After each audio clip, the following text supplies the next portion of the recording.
Telugu Desam party ప్రతిష్టాత్మకంగా నిర్వహించనున్న digital Mahanadu కార్యక్రమాన్ని తిరుపతి పార్లమెంట్ నియోజకవర్గ పరిధిలో అత్యంత విజయవంతం చేసే దిశగా విస్తృత స్థాయి సన్నాహక సమీక్ష సమావేశం జరిగింది.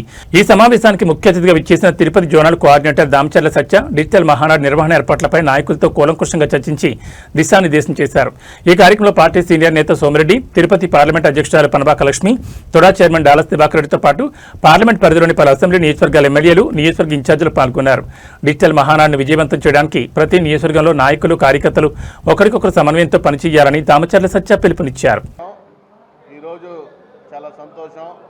మన తిరుపతి పార్లమెంట్ పార్టీ ఆఫీస్లో తెలుగుదేశం పార్టీ గౌరవ శాసనసభ్యుల్ని, అలాగే మన పార్లమెంట్ పార్టీ అధ్యక్షురాలు పనబాక లక్ష్మి గారి ఆధ్వర్యంలో అందరినీ కలుసుకోవటం, అలాగే రేపు జరగబోయే Mahanadu first time in the history virtual Mahanadu cluster లెవెల్లోకి ప్రతి ఒక్క క్లస్టర్లో ఒక పండగ వాతావరణంలో చేయాలనే ఒక ఆలోచనతో మా జాతీయ పార్టీ అధ్యక్షులు నారా చంద్రబాబు నాయుడు గారు, అలాగే నూతనంగా ఎన్నుకోబడిన వర్కింగ్ ప్రెసిడెంట్ నారా లోకేష్ గారి యొక్క ఆలోచన మేరకు ఈ యొక్క కార్యక్రమం నిర్వహించుకోవటం చాలా ఆనందంగా ఉంది.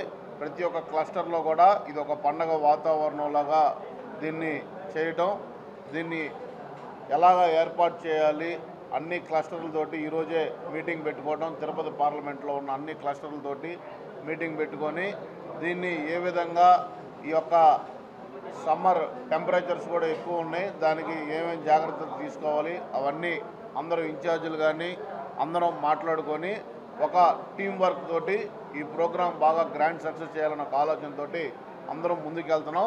తప్పకుండా టెక్నాలజీ కానీ ఏదైనా ఒక కొత్తగా ఆలోచించే నాయకుడు మన నారా చంద్రబాబు నాయుడు గారు. అలాంటి నాయకుడు సారథ్యంలో తెలుగుదేశం పార్టీ 44వ మహానాడు చాలా ఘనంగా నిర్వహించబోతున్నామని కూడా మరొకసారి తెలియజేసుకుంటూ అందరి దగ్గర 100 కాబట్టి నాకు మొన్నే మన ఈ యొక్క జోన్ 4 కోఆర్డినేటర్గా గౌరవ జాతీయ పార్టీ అధ్యక్షులు ముఖ్యమంత్రి గారు నారా చంద్రబాబు నాయుడు గారు నియమించడం, మన తిరుపతి, రాజంపేట, చిత్తూరు పార్లమెంటుకి కోఆర్డినేటర్గా జోనల్ కోఆర్డినేటర్గా నియమించడం జరిగింది. తప్పకుండా అందరితోటి సమన్వయం చేసుకొని రాబోయే రోజుల్లో స్థానిక సంస్థల ఎన్నికల్లో తెలుగుదేశం పార్టీ అన్ని స్థానాల్లో గెలుపునకు కృషి చేస్తామని కూడా మరొకసారి తెలియజేసుకుంటూ సెలవు తీసుకుంటా ఉన్నాం.